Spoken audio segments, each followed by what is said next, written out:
जब संत रामपाल महाराज जी के बारे में मैंने सुभाष फौजी जी से बात की और बात करने के बाद वो ऑडियो सोशल मीडिया पर वायरल की, तो वायरल करने के बाद भारत के अंदर तो पूरा मोर्चा ही खोल दिया लोगों ने। ऐसे ऐसे संदिग्ध बयान दिए गए हैं जो आज सोशल मीडिया पर बहुत ज्यादा वायरल हो रहे हैं और चर्चाओं का विषय बने हुए हैं। आज महाशिवरात्रि का पावन अवसर है और इस पर हम धर्म की रक्षा के चलते एक पॉडकास्ट रिकॉर्ड करने जा रहे हैं उन लोगों के खिलाफ जो केवल और केवल लोगों का दिमाग वोश करते हैं, उन्हें मैनिपुलेट करते हैं और धर्म के नाम पर पाखंड और अंधविश्वास फैलाने का काम करते हैं। मैंने भी कहा था कि मैं सुभाष फौजी जी आपके पास आऊंगी और आने के बाद संत रामपाल महाराज जी के बारे में एक पॉडकास्ट जरूर करूंगी। तो आज हम लोग पहुंचे सुभाष फौजी जी के पास जो किसी परिचय के मोहताज नहीं है। बहुत सारे ऐसे मुद्दे हैं जिन पर बेबाक तरीके से बोलते हैं।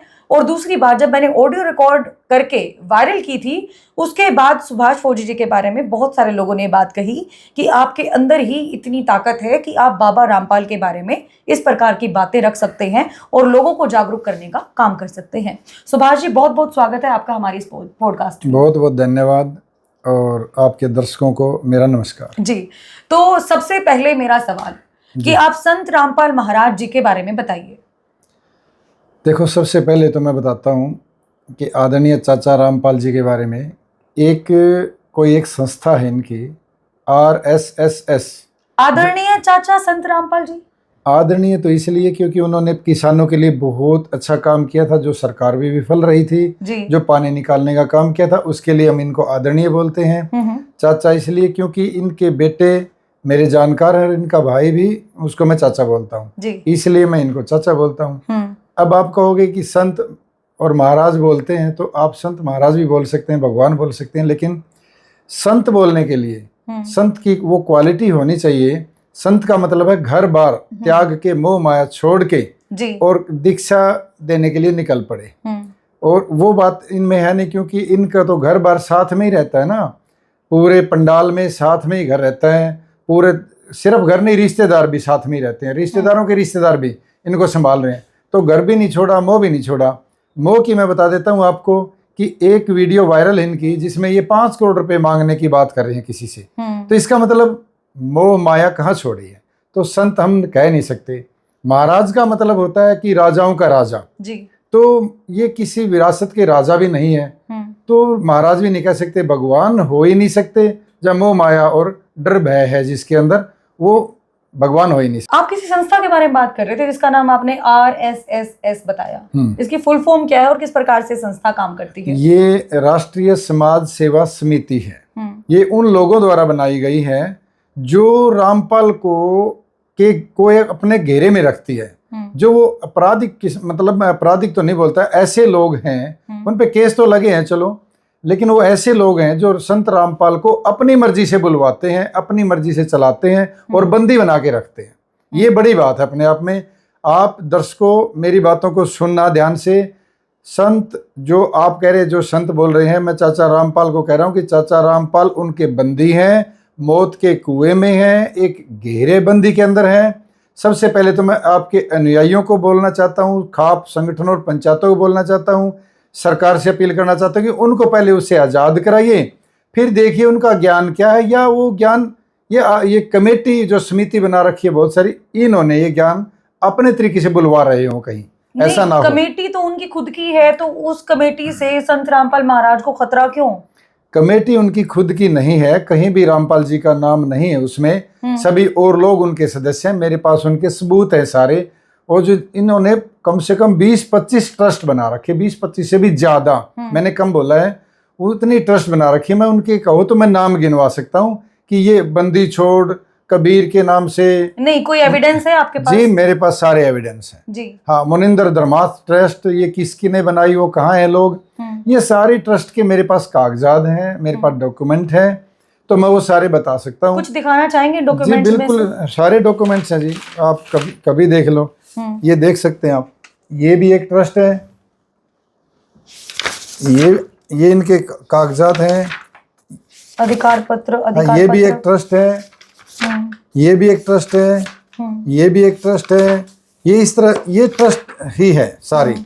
तो मैं दिखा सकता हूँ, इनकी ट्रस्ट है। इन्होंने ये ट्रस्ट देश विदेश में पैसा इकट्ठा करने के लिए, फंडिंग को इकट्ठा करने के लिए फंड लेते हैं और इसमें जमा कर लेते हैं। नहीं, इनके पास तो काफी खाप पंचायत भी आती है, किसान संगठन भी आते हैं, पॉलिटिकल लीडर भी आते हैं, सरपंच भी आते हैं, इन्हें सम्मानित तक भी करते हैं। सही बात है आपकी, हम भी उसमें थे सम्मानित करने में, क्योंकि इन्होंने जो काम किया था, मैं पहले भी कह चुका हूँ, जो चाचा रामपाल जी ने काम किया था ना, वो इतना बड़ा काम था जो सरकार भी सफल नहीं हुई थी उसमें करने में।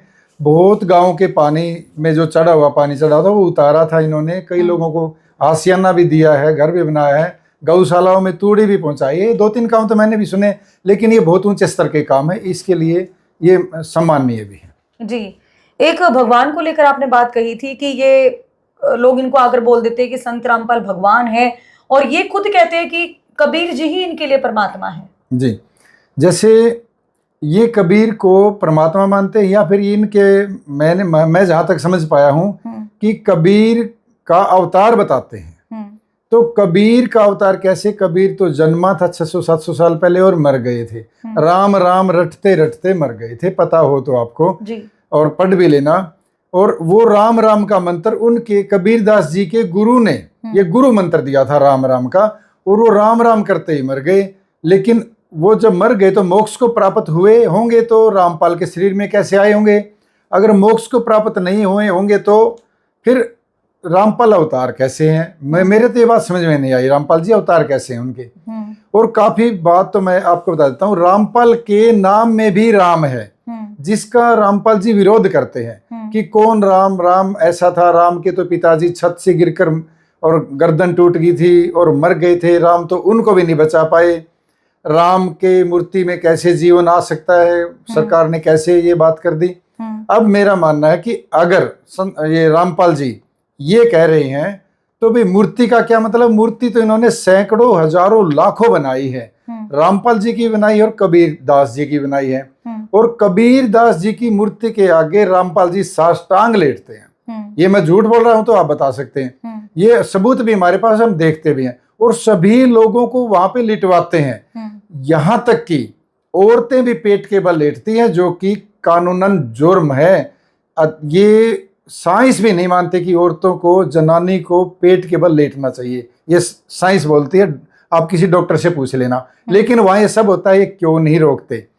दूसरी बात, आप मेरे से पूछ भी सकते हो, सारी मैं बता दूं कि कबीर दास जी ने खुद राम का नाम लिया, तो ये राम को क्यों नहीं मान रही, अपने आप को भगवान क्यों मान रहे हैं? जबकि भगवान तो ना जन्मता ना मरता, तो भगवान तो हम उनको भी नहीं मानते। वो भी इंसान थे, बहुत अच्छे थे, रिद्धि सिद्धि वाले पुरुष थे, तो उनको हम इतने बड़े मानते हैं। अब कोई रिद्धि सिद्धि अगर रामपाल जी में हो तो मुझे बताइए, कोई देखने चलेंगे चमत्कार अगर हो तो। एक चीज ये भी सुनने में आई थी कि 1997 में खुद कबीर जी ने इनको दर्शन दिए थे। कभी तो बोलते कबीर का अवतार मैं हूँ, कभी बोलते कि उन्होंने दर्शन दिए थे।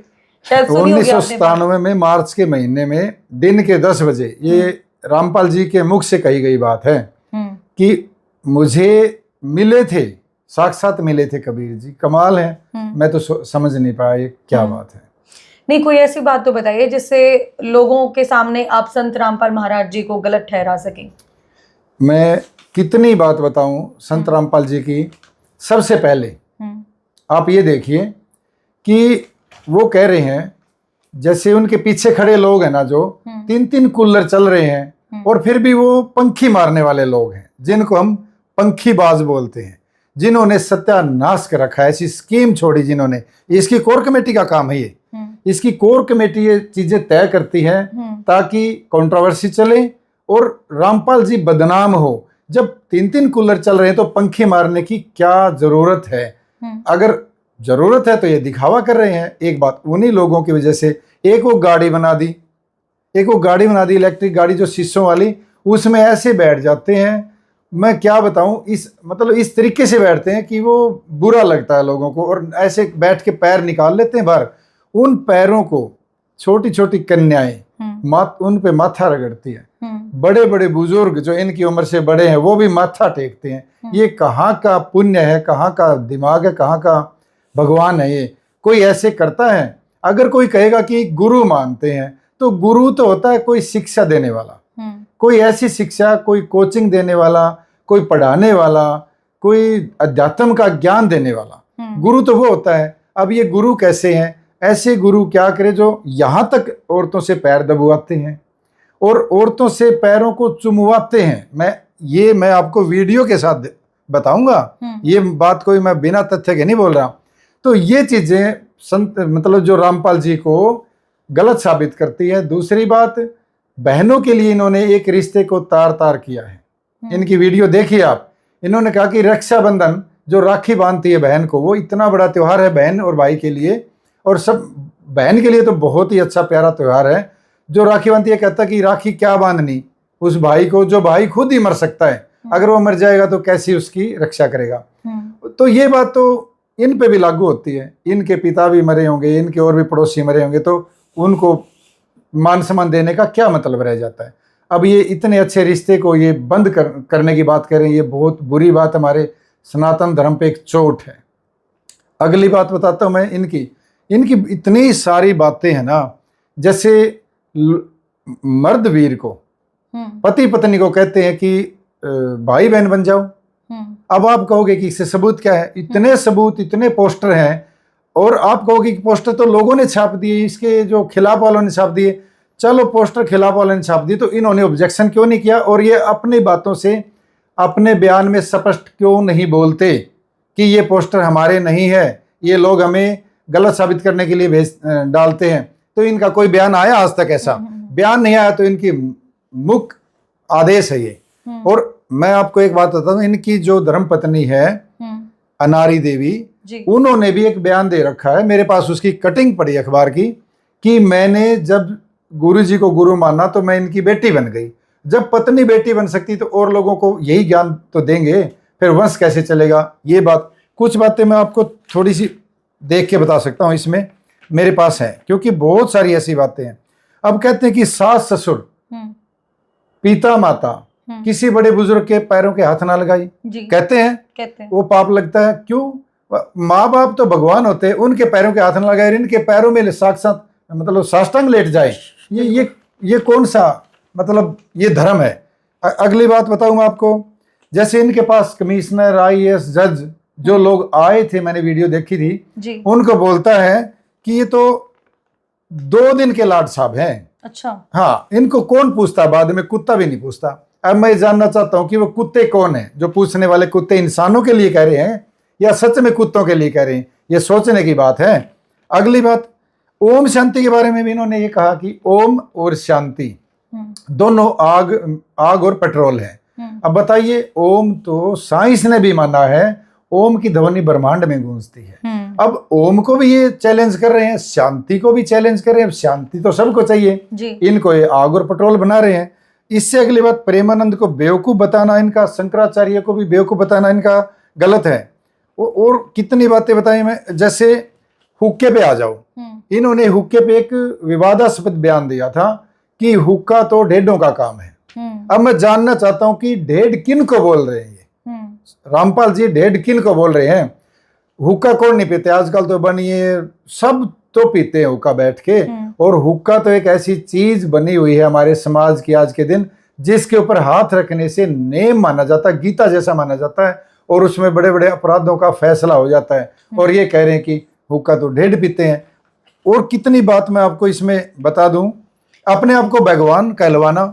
भगवान रामपाल जी की जय। अब आप बताइए, मैं कह रही थी मतलब सबसे बड़ी बात है, इतना सब कुछ होने के बाद भी लोग इनको भगवान क्यों मानते हैं? मैं यही कह रहा हूं कि भगवान की जय भी बुलवाते हैं, तो भगवान कहां से है? अब ये कहेंगे, अनुयायी कहेंगे कि संत रामपाल खुद नहीं कह रहे कि मैं भगवान हूं, मैं तो दास हूं, कह रहे हैं। लेकिन एक बात बताओ, अगर मेरा बेटा मेरे पीछे खड़ा हजारों बार मुझे भगवान बोल रहा है, तो मुझे आपत्ति होनी चाहिए। मुझे कहना चाहिए कि ना भाई भगवान मत बोलो, मैं तो दास हूं, मैं तो सेवक हूं। इसका मतलब इनकी मुख्य सहमति है, और इनके बिना एक पत्ता नहीं हिलता। इसका मतलब ये कि वो लोग तो, उनको तो बंद कर ही सकता है, उस घेराबंदी को नहीं तोड़ सकता। तो एक बात और बताइए, जो संत रामपाल ने कार्य करवाए हैं, हाँ जी, उनको आप किस प्रकार से देखते हैं और क्या प्रभाव पड़ा है अभी तक समाज पर, देश के लोगों पर इन कामों का? संत रामपाल जी ने जो कार्य करे उनकी मैं गुणगान बहुत अच्छे से कर चुका हूँ। पानी निकालने का, गौशाला में तूड़ी देने का, और आशियाना लोगों को आशियाना बनाने का मैं बहुत अच्छे से गुणगान कर चुका हूँ, उसके लिए मैंने आदरणीय कहा है। लेकिन मुझे एक बात बताओ, क्या उससे दुनिया सुधर जाएगी? ये काम होते हैं क्या? काम मैं गिनाता हूँ आपको। क्या इन्होंने अनाथ आश्रम बनवाए? क्या इन्होंने पक्षियों के लिए आशियाने पेड़ लगवाए? क्या कोई गौशाला बनवाई? क्या कोई दादा खेड़ा मंदिर, लाइब्रेरी, कॉलेज या स्कूल में कहीं दान दिया? या स्कूल कॉलेज बनवाए, लाइब्रेरी बनवाई? और एक बताओ, NEET, JEE, UPSC, HPSC, MBBS, IIM, IIT में पढ़ने के लिए क्या कोई सेंटर बनवाए इन्होंने? देश तो तरक्की इनसे करेगा। बताओ, इनमें से कोई चीज बनाई हो तो बताओ। तो जैसे इनके नाम से कोई आईआईटीएन, कोई डॉक्टर, कोई डीसी, कोई एसपी, कोई साइंटिस्ट, कोई प्रोफेसर, कोई नेशनल इंटरनेशनल खिलाड़ी या इनके ज्ञान से बना हो तो मुझे नाम बता दीजिए। तो नेता तो जाते हैं इनके पास। नेता तो वोटों के चक्कर में जाते हैं। वोट इनके पास 5-10 लाख पूरी भारत में वोट है, कहीं कहीं 5-5 हजार भी है किसी कॉन्स्टिट्यूंसी में। तो वो अपने वोटों के लालच में जाते हैं वो, और जाते हैं तो क्या नाम लेके आते हैं? आप मुझे एक बात बताइए, आप भी सोचिए, जो इनके पास किसान संगठन के पदाधिकारी, खाप पंचायतों के पदाधिकारी, सरपंच और बहुत सारे अधिकारी जाते हैं, आपने कहा पॉलिटिशियन जाते हैं, क्या इनमें से किसी ने इनका नाम लिया आज तक? नामदान जो दे रहे हैं, किसी ने नामदान लिया क्या? कोई एक आधा ने ऐसा लिया होगा कि जो इनका रिश्तेदार होगा या फिर रिश्तेदार का रिश्तेदार होगा, या कोई किसी प्रेशर में या किसी लोभ बस नाम ले लिया होगा, वरना किसी ने नाम नहीं लिया आज तक। मैं कितनों को जानता हूं, किसी ने नाम नहीं लिया ऐसे। अगर नाम लेने में अगर लोगों को लगता कि ये बात ठीक है तो नाम ले लेते। कई लोग तो घबराते भी हैं कि मतलब ये एक दंत कथा है। लोग कहते थे बाबा रामपाल का कोई लड्डू भी अगर खा लेती भैंस तो खुट्टा तोड़ा के इसके दरबार में चली जाया करती थी। इसी बारे में बताता हूँ मैं, एक झूठी बात है इनकी। झूठ बोलने वाली बात है, रामपाल जी ने बोली है कि एक 4 घंटे से मरा हुआ बच्चा मेरा जैसे नाम लिया, उस मरे हुए के सामने जो 4 घंटे से मर चुका था, मेरा नाम लिया और वो जिंदा हो गया, जीवित हो गया। ये बातें मुझे हंसी आती है। एक संत कहलाने वाले लोग इतनी झूठ बोल सकते हैं, मुझे हंसी आती है। तो इनके अनुयायियों को क्या मैसेज देना चाहेंगे आप? देखो, एक बात और बताता हूं मैं, जो हमारे किसान संगठन, खाप पंचायतें जो जाती थी ना इनके पास, वो सिर्फ इनका मान आदर करने के लिए, आभार व्यक्त करने के लिए जा रहे हैं, सम्मान देने के लिए जा रहे हैं, क्योंकि इन्होंने काम किया था। उनमें से किसी ने नाम नहीं लिया अब तक। आगे पूछिए आप क्या कहना। मैं यही पूछना चाह रही हूँ कि जितने भी अनुयायी हैं इनके, जो आपको देख पा रहे हैं, उनको आप क्या मैसेज देना चाहेंगे सर? सबसे पहले तो मैं आदरणीय चाचा रामपाल जी को कहना चाहता हूँ कि जो घेरा आपके बार को बना हुआ है ना, जो लोग आपको कब्जे में लिए हुए हैं, उनके कहने से कोई ऐसा संदेश ना दे जो विवादास्पद हो। एक बात। दूसरी बात, ब्रह्मा विष्णु महेश को बंदी बनाया दिखाया इन्होंने अपने पोस्टरों में, ऐसे विवादास्पद बयान ना दें। तीसरी बात, जो 1997 में जो 10 बजे मुझे कबीर मिले, ऐसे बयान ना दें, मैं इनको बताना चाहता हूँ। और जैसे ज्ञान गंगा इनकी पुस्तक है, कभी तो कहते हैं ज्ञान गंगा मैंने लिखी है, कभी कहते हैं ज्ञान गंगा भक्तों ने लिखी है, ऐसे बयान ना दें। ये मैं बताता हूँ, देवी देवता और अपने शिव को, हनुमान को गाली देना बंद करें। और इनके अनुयायियों को मैं कहना चाहता हूँ कि अगर आप सच में आप इसको संत मानते हैं, अपना भगवान मानते हैं, तो सबसे पहले उन लोगों के चुंगल से छुड़ाइए और फिर सच्चा ज्ञान पाइए रामपाल जी का। ये मैं कहना चाहता हूँ। कौन से लोग, कौन सा चंगुल? एक षड्यंत्र है, बहुत बड़ा षड्यंत्र है, जो किसी को पता नहीं है इसका, कि इनके खिलाफ एक बहुत बड़ा षड्यंत्र रचा गया है संत रामपाल महाराज जी के खिलाफ। जो इसके सराउंडिंग के लोग हैं, उन्होंने इतना बड़ा षड्यंत्र रचा है कि यहाँ तक की बात है कि वो इनको मार भी सकते हैं। यहाँ तक संत रामपाल को मारने का षड्यंत्र भी है इनका, कि किसी तरीके से। मैं एक उदाहरण देता हूँ, पंजाब में आशुतोष महाराज है, कोई बिहार के थे 10-12 साल पहले, वो आज तक उनकी मौत रहस्यमयी है। जैसे वो अपने नीम करोली बाबा हैं, जिंदा थे तब वो लोग बहुत कम जाते थे, मरने के बाद वहां पे लोग बहुत ज्यादा जाते हैं। इसी प्रकार जो इनकी कोर कमेटी है ना, कोर कमेटी इतनी भयंकर षड्यंत्र रच रही है जो देश विदेश से कनेक्ट है। और वो मैं बाद में बताऊंगा, एक लंबी कहानी है ये उन सब की, जो ये फिल्म बना रखी है ना रामपाल जी की, ये जो फिल्म बना रखी है, रामपाल जी का दोष नहीं इसमें। रामपाल जी सही हो सकते हैं, मैं ये नहीं कर रहा रामपाल जी गलत है, रामपाल जी से बुलवाया जा रहा है, रामपाल जी को गलत तरीके से पेश किया जा रहा था कि कंट्रोवर्सी चले और फिर लोग बहुत ज्यादा आए, क्योंकि कंट्रोवर्सी से लोग बहुत ज्यादा जुड़ते हैं जी। तो इन्होंने ऐसे बहुत बड़ी साजिश है, मैं कभी पूरी प्रेस कॉन्फ्रेंस में इनके नाम उजागर करूंगा, बहुत सारे लोग हैं इसमें।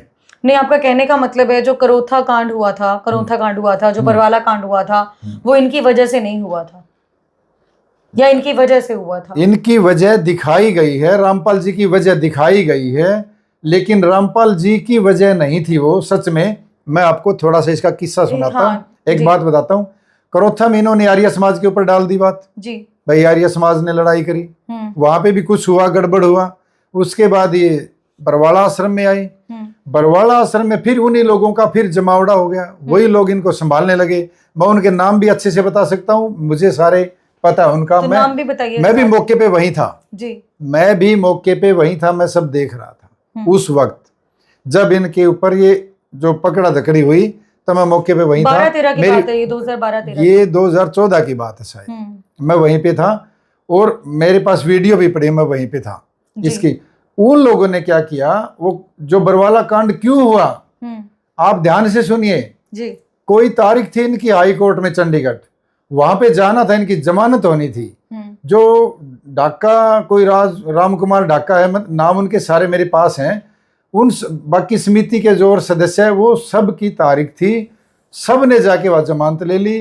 रामपाल जी को वहां जाने नहीं दिया, उनको बंदी बना लिया, क्योंकि इनकी तारीख टूट जाए, फिर कंट्रोवर्सी हो जाए, फिर बड़ा नाम हो जाए, दुनिया में ये नाम चले कि ये नहीं जा रहे, कोर्ट की अवहेलना कर दी और रामपाल जी के ऊपर डाला गया। लेकिन रामपाल जी कोर्ट में जाना चाहते थे, रामपाल जी पंचकुला तक पहुंच गए, तो इनके लोगों ने रामपाल जी को किसी तरीके से, मैं ये तो नहीं कहूँगा कि क्या उन्होंने गन का तरीका अपनाया या जो भी, ये मैं नहीं कहूँगा क्योंकि ये मैं देखने वाला नहीं हूँ, लेकिन किसी तरीके से रामपाल जी को वापस आश्रम में ले आए और बंदी बना लिया। और रामपाल जी फिर भी कोर्ट में जाना चाहते थे, लेकिन इन लोगों ने जाने नहीं दिया, रामपाल जी को बंदी बनाया। वहाँ पे बहुत सारी औरतें थी, इन्होंने चंडीगढ़ में भी एक पार्क में बहुत अपने अनुयायी बुलाए ताकि कोर्ट के ऊपर वजन पड़े, कोर्ट भयभीत हो लोगों को देख के। ऐसा इन्होंने यहाँ किया, हजारों अनुयायियों को यहाँ बुलाया और औरतों को, बच्चों को, नौजवानों को हाथों में लाठी, डंडे, पेट्रोल बम, आंसू गैस के गोले थमा दिए और ये कहा गया कि आप लोग पुलिस से लड़े मरते दम तक, चाहे तुम्हारी जान चली जाए, ऐसा इन कमेटी वालों ने बोला। और वहां पे एक औरतों ने, जैसे एक बबीता नाम की सेविका है जो इनकी पर्सनल सेविका है, काफी बार जिक्र होता है। हाँ, बबीता जी का काफी बार जिक्र होता है, लेकिन मैं कह रहा हूं कि बबीता जी, और मैं उनके नाम ही बता दूं आपको, और भी बहुत सारी थी वो, जो जैसे बबीता जी के साथ थी मालिनी, नीलम, सविता, टीना, ये सभी आश्रम में थी। ओके, ठीक है। और इनको एक कमरे में बंद कर दिया गया, दूसरे कमरे में एक दंत कथा है, पता नहीं ये सच है कि झूठ है। कोई तो कह रहा है कि जैसे सिख धर्म में पंच प्यारों की जरूरत थी, इसी प्रकार इन्होंने भी एक दिखाया कि भाई आज मुसीबत का वक्त है, पंच प्यारों की जरूरत है। तो 4 औरतें, एक 18 महीने का बच्चा वहां पे मौत के घाट उतारे गए। या तो ये पंच प्यारों के हिसाब से मारे गए, सुनने में यह भी आता कि लाठियों से मारे गए, एक 1.5 साल का बच्चा भी मरा। और इन्होंने क्या कहा कि बाहर से जो पेट्रोल बम और पुलिस के गोले आते थे उनसे मरे। पेट्रोल बम क्या पुलिस मारती है ऐसे भीड़ में? आज तक देखा है क्या पेट्रोल बम? आंसू गैस के गोले छोड़ सकती है पुलिस जब कंट्रोल से बाहर हो, लेकिन वो तो उनकी पोस्टमार्टम रिपोर्ट आप देख सकते हैं, वो तो जब पुलिस ने उनको पकड़ा धकड़ी शुरू की उससे पहले ही मर चुके थे। तो आंसू गैस के गोले भी नहीं छोड़े और पुलिस क्यों मारेगी उनको? ये इन्होंने फिर आपस में जब इन्होंने देखा कि मर गए तो इन्होंने कहा कि इनको गेट पे डाल दो, मेन गेट पे, ताकि पुलिस के नाम लगा दिए जाएंगे कि ये तो पुलिस ने मारे हैं। इस तरह के षड्यंत्र, अगर ऐसी बातें सुन के भी आप लोग ये सोचते हो कि ये सत्संग वाली जगह है तो आप गलत हो सकते हो। इन अखबारों में कटिंग आई है, कटिंग है मेरे पास, इनके विवादास्पद चीजें मिली है वहाँ पे, बाथरूम में, लेडीज बाथरूम में कैमरे मिले हैं वहाँ पे, पुलिस के मुताबिक अखबारों में आई है। अब ये चाहे मना कर दो, लेकिन अखबार की कटिंग तो मेरे पास है। और भी बहुत सी ऐसी बातें हैं, जैसे रामपाल जी कह देते हैं कि पुलिस ने रामपाल जी से पूछा कि वहाँ पे औरतों, महिलाओं और बच्चियों के साथ गलत काम होता था क्या?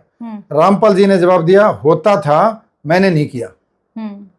तो पुलिस ने पूछा तो किसने किया?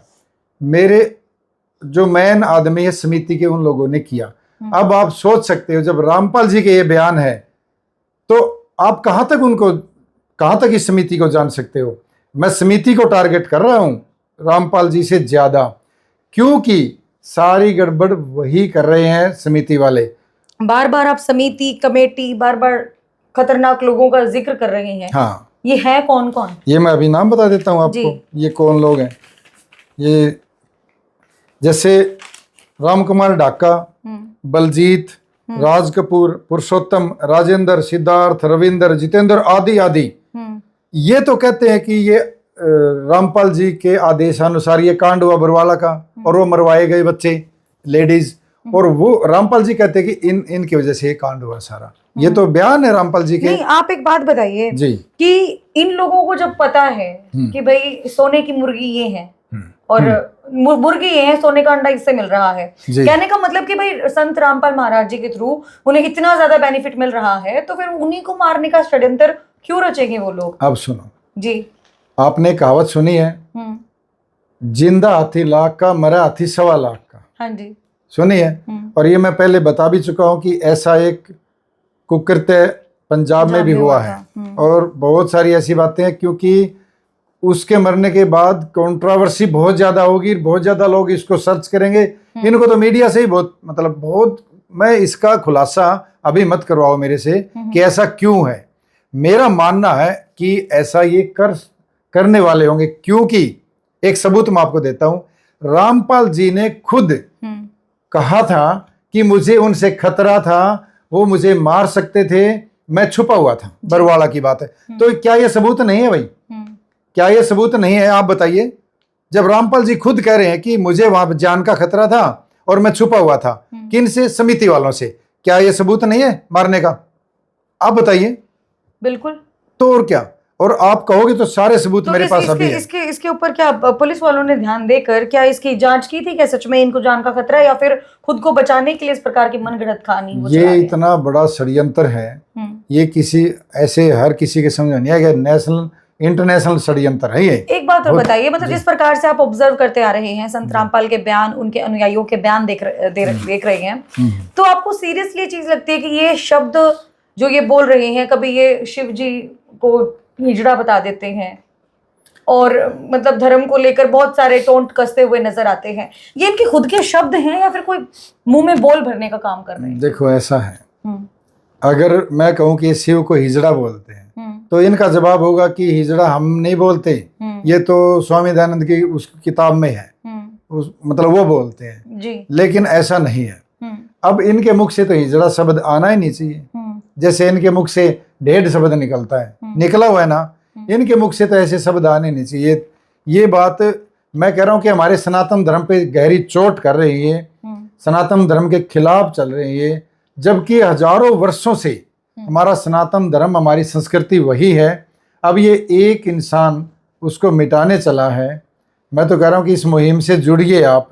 जब इनके खुद के नाम में राम है तो राम हटा दे, राम हटा दे। पूछपाल क्यों नहीं रखा फिर? रामपाल ही क्यों रखा? पूछपाल का क्या अर्थ हुआ? कुछ भी, पूछ की जगह कुछ भी, मुझे पूछ याद आ गई, कुछ और रखते थे, बालपाल रख देते, सुभाष पाल रख देते, कुछ भी रख देते, लेकिन रामपाल ही क्यों? क्योंकि राम में हमारी आस्था है, थी और रहेगी, और इनके गुरु में भी राम की आस्था थी। और ये क्यों नहीं कर रहे? ये तो अंत में आप क्या चाहते हैं उनसे? क्या एक्सपेक्टेशन है आपकी? क्या उम्मीद है कि भाई इन चीजों पे अगर काम कर लेंगे तो एक अच्छा मैसेज समाज के अंदर जाएगा? देखो, सबसे पहले तो मैं ये कह रहा हूँ, आखिर की बात ये है कि जो इसके पीछे खड़े लोग हैं ना, सत्यानाशी लोग, जो पंखी मार जी, जिनको हम पंखी मार बोलते हैं, चाटुकारी बोलते हैं, हाँ चाटुकार लोग बोलते हैं, इन्होंने इसका बेड़ा गर्क किया है जी। भगवान की जय बोल के सबसे पहले तो मैं कह रहा हूं कि आप स्पष्ट करिए, अपने बयानों में बोलिए ये बात, आपकी इसमें बेइज्जती हो रही है बार कि आपको लोग भगवान क्यों कह रहे हैं। अगर आप कह रहे हो कि मैं तो नहीं कह रहा भगवान, मुझे दास कह रहा हूं, तो आपके पीछे से हजारों रुक के रोज लगते हैं, तो आप उनको रोक नहीं सकते। वो आपकी सह के बिना बोल रहे हैं क्या? उसमें आपकी सह है। एक तो इसको, एक सनातन धर्म पे प्रहार मत कीजिए किसी प्रकार का। हम सनातनी है, आप भी सनातनी, आपके पिता भी सनातनी, आपके दादा भी सनातनी, तो आप लोग ऐसा नहीं कर सकते। इतना बड़ा ज्ञान आपके अंदर है नहीं। जैसे आप कह रहे हो कि मैं अध्यात्म का पूर्ण ज्ञानी हूं, ब्रह्मांड का, एक बड़ी बात है जी। कह रहे हैं कि मैं अध्यात्म का पूर्ण ज्ञानी हूं, संपूर्ण ज्ञानी मैं ही हूं, मोक्ष मैं ही देता हूं। अब एक बात बताइए, जो आदमी अपने आप को इस ब्रह्मांड में पूर्ण ज्ञानी बता दे, वो मूर्ख है या क्या हुआ? एक मूर्ख आदमी अपनी बड़ाई इतनी कर सकता, हाँ ये कह सकता है कि मैं समझदार हूं, मैं अच्छे से बहुत सी चीजें अच्छे से समझता हूं, ज्ञान की कोई सीमा नहीं है, और वो कह रहे हैं पूर्ण ज्ञानी हूं। इससे बड़ी मूर्खता और क्या होगी, ये बताइए मुझे। अब एक इस बात पे मुझे ऐतराज है, पति पत्नी वाले रिश्ते पे मुझे ऐतराज है। आप स्पष्ट करिए, बोलिए वहां पे। बहन के लिए राखी वाली बात बोलिए, आप पाटड़े पे चढ़ने वाली बात, बढ़ने वाली बात आप बोलिए कि हमारे रिवाज हैं, हमें जारी रखने होंगे। जो मैं ऐतराज की बात कर रहा हूं, जिसकी वजह से हमें हमारी टीम को खड़ा होना पड़ा, और इसमें और भी बता दूं मैं आपको कि शिव को, जैसे शिव को भोला बोलते हैं, शिव भोले, अब ये भोले को कह रहा है बावड़ी बूच, तो इसका मतलब शिव बावड़ी बूच बोला इन्होंने, शिव बावड़ी बूच। ओम शांति के बारे में भी स्पष्ट कर दीजिए। हुक्का ढेडों का काम है, ये भी एक बार स्पष्ट कर दीजिए। हमारी आपसे कोई जातिगत या हमारी व्यक्तिगत कोई शिकायत नहीं है, कोई नाराजगी नहीं है। आप सिर्फ जो मैंने अभी बताई है, ये 4-5 बातों को बोल दीजिए सबके सामने, हमें कोई दिक्कत नहीं, हम भी आपका अनुसरण कर लेंगे, लेकिन आप कम से कम ये बातें दोहरा दीजिए लोगों के सामने, अपने मुख से बोल दीजिए कि भाई हमारा सनातन धर्म बहुत पुराना, हम सनातन धर्म को आगे लेके जाएंगे। मुझे भगवान ना कहें ये लोग, और भगवान का रुक्का मरवाना बंद करवा दें। बहन भाई के प्यार को भी बरकरार रखें, ओम शांति की बात को भी अच्छे से लें, गुरुद्वारा आदि पे मतलब सहायता ना करें, ये बातें आप मत बोलो। आपकी इसमें अच्छी बातें नहीं जाती समाज में, आपको गलत बोल रहे हैं जी। अगली बात, मैं एक बात बताना चाहूंगा, मैं जो मुझे स्पेशल बतानी है आपको, जिसने भी ये कुर्सी बनाई है ना, जो चल रही है, जो ये एक गाड़ी चल रही है जिसमें पैर निकाल के ऐसे बैठ जाते हैं, जो मतलब जिस तरीके से बैठते हैं ना, वाहियात तरीका हो, एक वाहियात तरीका है, और ऐसे पैर निकालते क्यों? एक ये पैर चुमवाना, लड़कियों से, बुजुर्गों से पैर चुमवाना बंद, कम से कम लड़कियों से पैर चुमवाना बंद कर दें, और औरतों को मुद्दा लिटवाना बंद कर दें, ये ठीक नहीं है। एक ही इस बात पे हमारा वो है, और हमारा कोई आपसे कोई वो नहीं है। हाँ एक बात कहना चाहूँगा, आप अपने मीडिया को, मैं आपकी मीडिया को सुनाना चाहता हूँ ये बात कि आपके महाराज के बारे में अगर कोई स्टेटमेंट दे, तो आप भी उसी की भाषा में, सभ्य भाषा में जवाब दें। जैसे मैंने अभी पॉडकास्ट दिया है, मैंने कोई ऐसी गलत बात नहीं की। अगर आपकी मीडिया या कोई पर्सनल, मैं देखूंगा कमेंट भी, और मैं वीडियो भी देखूंगा, अगर आपकी मीडिया ने कोई भी असभ्य भाषा में बात की या कमेंट किया, तो उनकी आईडी में नोट करूंगा। ये साम्राज्य हमेशा नहीं रहेगा, आप लोग रहेंगे, फिर आपसे मिलेंगे, ये मैं आपको बता देना चाहता हूँ।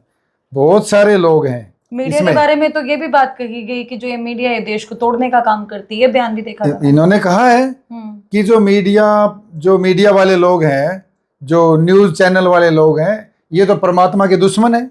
हाँ, परमात्मा के दुश्मन है, एग्जैक्टली। ये भी कहा इन्होंने, ये भी कहा कि जो कुरुक्षेत्र में धर्म युद्ध हुआ था, वो तो एक प्रॉपर्टी का युद्ध, प्रॉपर्टी पे लड़ाई थी। मैं मानता हूं कि वो प्रॉपर्टी पे लड़ाई थी। चल मैं आपकी बात बड़ी कर देता हूं, आपके घर में क्या हो रहा है? आपके घर में भी प्रॉपर्टी की लड़ाई हो रही है, आपको पता है इस बात का, आप नकार नहीं सकते। मुझे बहुत अच्छे से पता है, मुझे सिर्फ यहाँ तक नहीं पता, मुझे बहुत गहराई से पता है। मेरे पास इतने डॉक्यूमेंट्स हैं ना आपके, मैं आपको बताऊं, ये इतने तो ये 10 गुना भी कम है, और बाकी बहुत फाइलें हैं। कुछ साइन को लेकर भी आप बात कर रहे थे, नकली और असली साइन। जैसे इनका वो है, मैं बता देता हूँ आपको, दिखा दूंगा आपको मैं। आइडेंटिटी कार्ड बता रहे थे आप कुछ। ना इनकी वो है पैन कार्ड। Pan card. ये जो इनकी कोर कमेटी है ना जी, लगातार इनकी जो बना रही है ना, बहुत सारी जो ट्रस्ट हैं उन पे रामपाल का कहीं नाम नहीं है। और ये जैसे इसी पे ये एक तो ये साइन है, इस पे इनका जो पैन कार्ड है इस पे साइन है, और एक ये जो पैन कार्ड है इस पे जो साइन है, आप साइन मिला लीजिए, बहुत फर्क है, थोड़ा नहीं बहुत फर्क है। ये साइन कौन करते हैं? रामपाल को बिना बताए मैं रामपाल जी, चाचा आदरणीय चाचा रामपाल जी को कहना चाहता हूं कि आप इनसे पीछा छुड़वाइए, और आपके अनुयायियों से भी कहना चाहता हूं कि आप इनसे रामपाल जी को छुड़वाइए, इनको इनकी बंदगी से। इन्होंने मौत का कुआं बना रखा है इनके चारों तरफ। एक बार मेरी वो देना, मैं एक छोटी सी मेरी अपील है जी, आप लोगों से मेरी एक अपील है, मेरी अपील आपको ठीक लगे तो बताना, मैं इसमें से देख के बताऊंगा। आप सबसे मेरा निवेदन है कि आप ऐसे पाखंड और अंधविश्वास से बचें, स्वयं जागरूक बने और धर्म के नाम पर होने वाले ढोंग के खिलाफ आवाज उठाएं। आइए हम सब मिलकर ऐसी हर बात के खिलाफ संवैधानिक तरीके से आवाज उठाएंगे। जी, ये कुछ चीज़ें भी हैं जो सोशल मीडिया पर ज़्यादा वायरल हो रही हैं, ये मैं दिखा रही हूँ आप लोगों को। और ये उस समय की न्यूज़ है जिस समय, मतलब अब तो शायद लोग भूल गए होंगे, क्योंकि 13 साल बहुत ज़्यादा हो जाते हैं। बच्चा पैदा होकर 13 साल का हो जाता है, 47 साल का आदमी 60 साल का हो जाता है, और जो टीनेज है वो जवान हो जाता है। ये उस समय की बातें हैं जिसमें रामपाल बोला महिलाओं के कपड़े पहन भागे थे मेरे बेटे। 17 नवंबर की बात है ये। जी, मैं एक बात और बताना चाहूँगा दर्शकों से, अगर ये भगवान है ही तो ये क्यों नहीं बता पाते कि पुलवामा में RDX कहाँ से आया, हमारे देश में भूकंप कब आएगा, बाढ़ कब आएगी, और जो बड़ी बड़ी आपदाएं समस्याएं आती ये कब आएगी? भगवान है तो बता देंगे। जैसे श्री कृष्ण ने गोवर्धन पर्वत उंगली पे उठा लिया था, अब ये भी कर सकते हैं ऐसा कोई चमत्कार। अगर ये बन जाए ऐसे तो CBI, जजेस और कोर्टें और इनका पुलिस फौज का क्या काम रह जाएगा? एक बात और बताना चाहूंगा जी, कि ये बुलेट प्रूफ गाड़ियों में चलते हैं। भगवान को मरने का डर है क्या? किसी संत को मरने का डर है क्या? जिसके अंदर मरने का डर हो, मोह माया का भय हो, तो वो संत कहाँ हुआ? मैं तो ये कहना चाहता हूं, अगर संत बनना चाहते हो तो संत वाले लक्षण आप में होने चाहिए।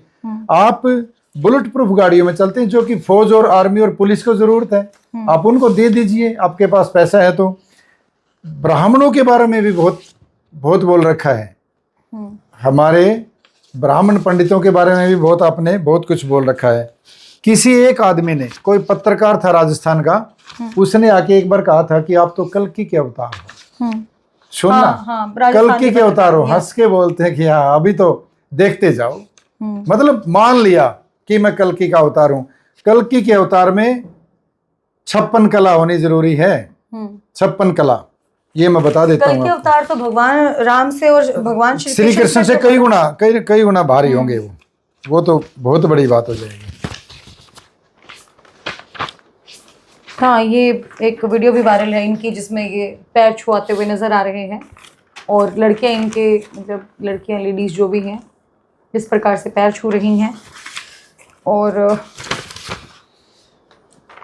ये वो है जिसके अंदर इन्होंने बयान दिया था कि 50 किले ले लिए। वो बोले कि रामपाल जी कहते मेरे 5 करोड़ रुपए मेरे उनमें रह गए। हाँ। ये बयान है उसमें जी। तो मोह माया से दूर कहाँ हुए फिर? कौन सी जगह से, मतलब मुझे दया आती है, या तो संत रामपाल, ये चाचा रामपाल जी को ये भ्रमित कर रहे हैं कोर कमेटी वाले, या फिर चाचा रामपाल जी भी इनसे मिले हुए हैं, कुछ तो गड़बड़ है। साष्टांग करते हुए अब ये अगर ऐसा कर रहे हैं मूर्तियों के सामने, तो हमें मूर्ति पूजा से क्यों रोक रहे हैं? मूर्ति का मतलब समझते हो आप? एक बार उधर डालना है कैमरा अपना। वो मेरे पिता हैं जी, ये सारे के सारे वो मेरे पिता हैं। उनकी फोटो मूर्ति है ना ये जी। अगर कोई कहे कि इनकी मूर्ति को नीचे गिरा के तोड़ फोड़ दिन के पैर ऊपर रख के खड़े हो जा, तो क्या मैं हो सकता हूँ? पॉसिबल ही नहीं। मूर्ति आस्था है, हमारी मूर्ति में आस्था है, जबकि ये जिंदा नहीं है, ये मेरे पिता नहीं है, लेकिन मेरी आस्था पूरी है इनके अंदर। तो मूर्ति के बारे में भी ऐसे बयान ना दे। मूर्तियों में आस्था है। अगर आपकी मूर्ति को नीचे डाल के खड़े हो जाए कोई, तो आप ये कहोगे कि कुछ नहीं होता। इस पे जूम कीजिए जरा। बिल्कुल, मतलब मूर्ति पूजा के खिलाफ क्यों खुद है, मतलब खुद ही कबीर के सामने झुकते हुए नजर आते हैं, खुद की फोटो के सामने झुकते हुए नजर आते हैं जी। तो और अभी तो ये बहुत है, अभी तो ये बहुत है, बहुत पेज है। चलिए, ये तो मतलब आज के लिए इतना ही काफी है, बाकी कोई आगे बयान होगा तो जरूर बताएंगे। देखिए, सीधी सी बात ये है कि अगर एक संत है तो वो क्रोध, लोभ, मोह, अहंकार सब त्याग कर अपने घर से बाहर निकल कर लोगों को ज्ञान देने के लिए, और ज्ञान किस चीज का, कि इन चारों चीजों से आप दूर हो जाइए, आपको मोक्ष प्राप्त हो जाएगा। क्योंकि आजकल की जो दौड़ती भागती जिंदगी है उसमें हम एक्सपेक्ट करते हैं कि कोई हमें गाइड करने के लिए आए, कोई मोटिवेट करने के लिए आए, लेकिन मोटिवेट करने वाले ही, कोई गाइड करने वाले ही हमें इस प्रकार का ज्ञान दे कि आप बड़ों के पाँव मत छूइए, आप अपनी बहन का जाकर सीधा ना दे के आइए, या फिर भात ना भर के आइए, और पति पत्नी आपस, हाँ, राखी ना बांधिए भाई बहन, और जो पति पत्नी है वो आपस में ना सोइए, इसकी वजह से आपको मोक्ष मिल जाएगा। मतलब कि तथ्य, मतलब जो तथ्यहीन चीजें हैं ये क्यों पेश की जा रही हैं और किस वजह से पेश की जा रही हैं, अगर इस चीज का जवाब संत रामपाल महाराज जी इस पॉडकास्ट के बाद दे देते हैं तो शायद चीजें शांत हो सकती हैं। नहीं तो बाबा रामपाल के बारे में जिस प्रकार से दुनिया ने कहना शुरू कर दिया, ये तो मतलब एक शुरुआत है, इसका अंत कहां तक जाएगा कोई अंदाजा नहीं लगा सकता। आपने एक सवाल किया था, मैंने उसका जवाब दिया नहीं था। आपने ये कहा था कि रामपाल जी के कार्यों को आप कैसे देखते हैं जी? अभी बता देता हूं मैं आपको। मैं पूछना चाहता हूं कि कहीं पे गौशाला बनवाई, पक्षियों के लिए आशियाने बनवाए, कहीं पे अनाथ आश्रम बनवाए, कहीं पे वृद्ध आश्रम बनवाए, स्कूल, कॉलेज, लाइब्रेरी कहीं पे बनवाई, दादा खेड़ा के लिए कहीं पे जगह या दान किया, मंदिर आदि में कहीं दान किया। अब आप मुझे बताइए, NEET, JEE, UPSC, HPSC, MBBS, IIM, IIT में पढ़ने के लिए उन्होंने कहीं पे सेंटर खुलवाए। बिल्कुल, ये बिल्कुल आपने बताई थी इसमें इंटरव्यू के दौरान बातें, और नो डाउट ये ज्यादा ध्यान देने वाली बातें हैं। ये मैं यही कह रहा हूँ, इसीलिए बता रहे थे, ध्यान देने वाली बातें, ध्यान देने वाली बातें, इनमें खर्च करिए आप। हाँ, इनमें अगर खर्च करते हैं तो नो डाउट देश का भविष्य उज्जवल होगा। लेकिन जिस इन चीजों में कुछ नहीं रखा कि शिव जी हिजड़ा थे, आपस में मत सोइए, आपको मोक्ष मिल जाएगा, ज्ञान गंगा सुन लीजिए, इसमें मतलब इसकी बजाय तो आप उन पे ध्यान दीजिए। एग्जैक्टली। और बहुत सारे लोग मेरे पास भी कॉल करके, मैसेज करके ज्ञान दे रहे हैं, तो मुझे ज्ञान की आवश्यकता नहीं है भाई, ठीक है। हम लोग पढ़े लिखे पत्रकार हैं, डिग्री लेकर ही इस फील्ड के अंदर आए हैं। उन लोगों को जाकर समझाइए जिनके पास ना कोई डिग्री है और वो आपके अकॉर्डिंग जितने का माइक, जितने का फोन लेकर पत्रकारिता कर रहे हैं। तो मुझसे तो आप लोग एक्सपेक्ट ही मत कीजिएगा कि आपको फोन भी उठेगा और आपको मैं किसी तरीके का जवाब दूंगी, क्योंकि बहुत सारी दासियां हैं इनकी जो मेरे पास लगातार कॉल कर रही हैं। कोई पिंकी है, कोई है, वैसे मैं नाम नहीं लेना चाहती यहाँ पे, लेकिन आपसे हम्बल रिक्वेस्ट है कि प्लीज मेरे पास कॉल मत कीजिए। जितनी भी चीजें हमारे द्वारा रखी गई हैं ये तथ्यों के आधार पर रखी गई हैं, जो आपके ही अनुयायियों के द्वारा सोशल मीडिया पर वायरल की गई हैं। बाकी कोई और मैसेज आप देना चाहें? मैं रामपाल जी को ये कहना चाहता हूँ, अपने मीडिया वालों को सभ्य तरीका समझाइए। अगर किसी को भी जवाब देना, अगला चाहे कैसा भी पर्सन करे आपके ऊपर, लेकिन आपके शिक्षा दी हुई, दीक्षा दी हुई लोग अगर गुस्सा करेंगे, असभ्य बोलेंगे, तो हम आपके साम्राज्य पे उंगली उठाएंगे। आप उनको समझाइए, ऐसी गलत भाषा का यूज ना करें वो। एग्जैक्टली।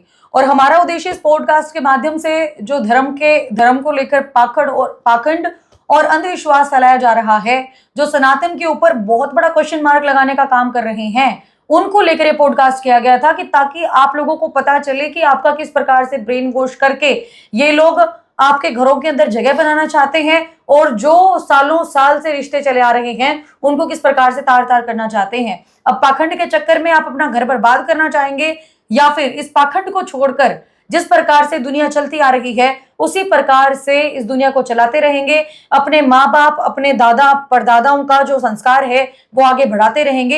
ये टोटली आपके ऊपर डिपेंड करता है। बाकी पॉडकास्ट देखने के बाद आपका क्या मानना है ये आप जरूर बताइएगा। बने रहे हरियाणा लेटेस्ट अपडेट के साथ। मैं सौम्या माथुर आप सभी दर्शकों से लेती हुई इजाजत। नमस्कार। नमस्कार।